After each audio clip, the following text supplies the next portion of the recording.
Bapak Ibu Saudara yang dikasihi Tuhan, renungan harian pada hari ini, hari Sabtu tanggal 7 November 2020, tertulis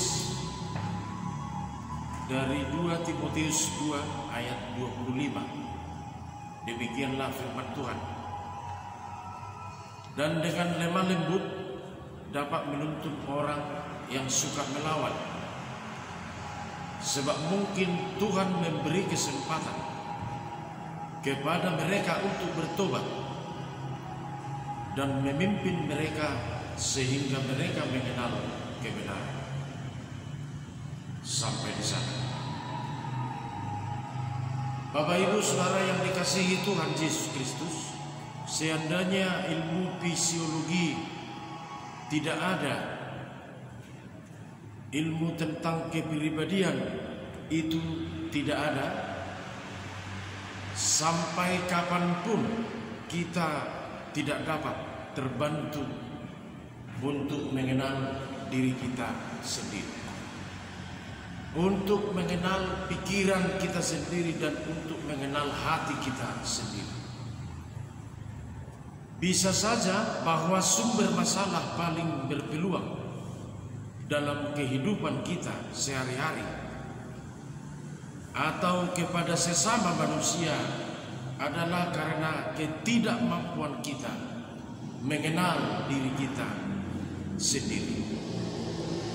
Bahwa sebenarnya kalau renungan ini berbicara tentang kelemah lembutan kepada orang yang degil atau suka melawan, berarti berlawanan dengan kemarahan.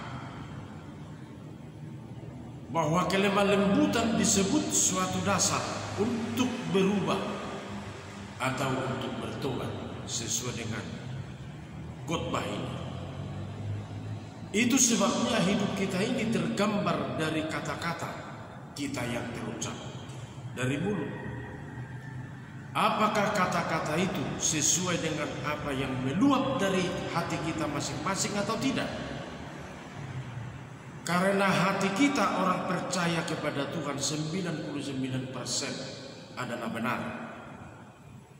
Maka dalam firman Tuhan, Tuhan selalu berkata, berikanlah hatimu kepadaku.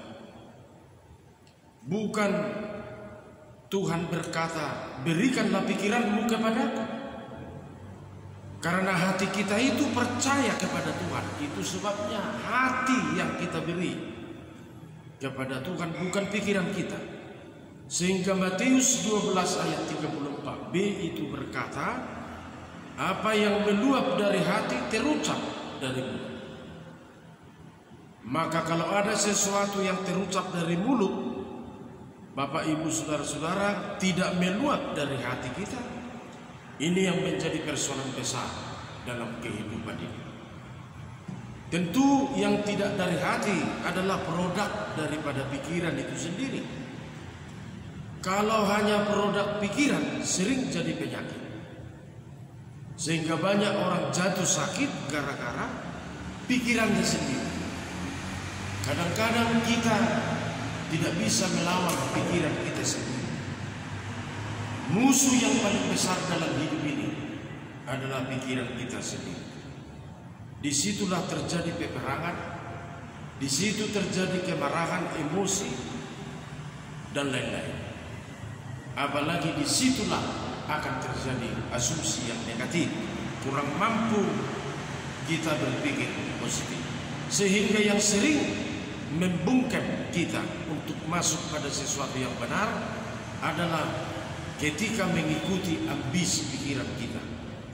Secara jelas orang yang mengandalkan pikiran pun sangat sulit percaya kepada Tuhan.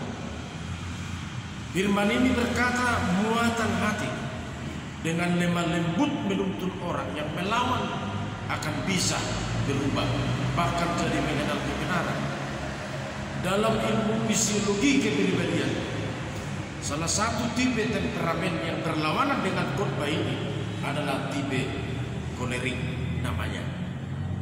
Kolerik itu berupa suatu cairan yang penuh berwarna kuning cairan kimia yang berguna menetralisir racun-racun dalam makanan yang kita makan atau dalam minuman yang kita minum, sehingga tipe kolerik adalah sifat tergesa-gesa, sifat meledak-ledak, sering agresif, dan di setiap waktu dia marah atau emosi.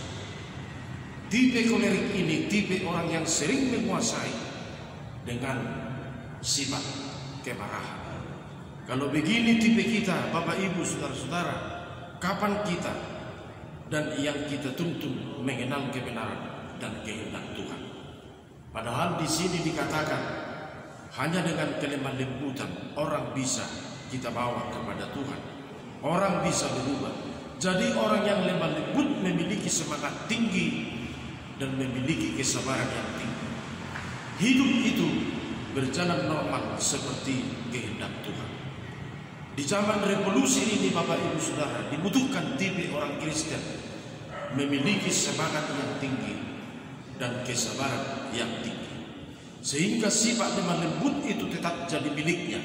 Kemanapun Yesus melayani, kita lihat walaupun dia difitnah, dicaci maki, Yesus tetap lemah lembut melayani masyarakat, sehingga sukses menghadapi penderitaan, sukses menghadapi pergumulan demi kehidupan yang berarti untuk kita semua orang yang percaya.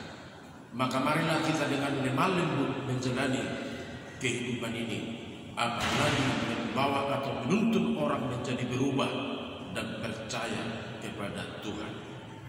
Amin.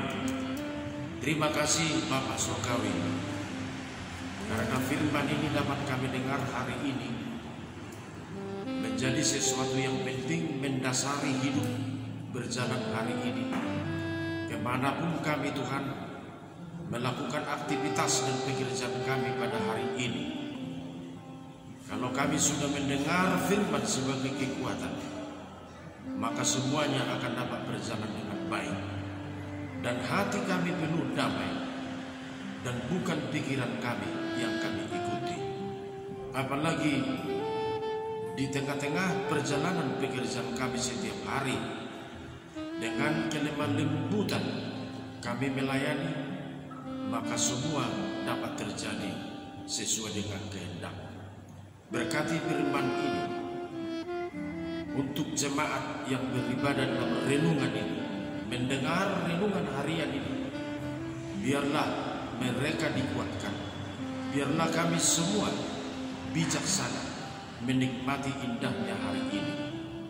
Biarlah apa yang kami geluti setiap hari menjadi kemuliaan bagi nama Tuhan.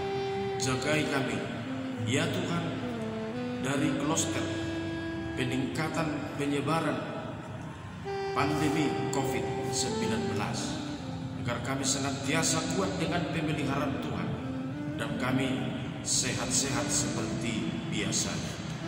Ampuni dosa-dosa kami, hanya di dalam nama Yesus Kristus kami berdoa.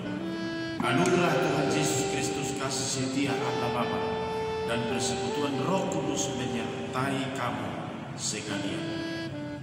Amin. Salam.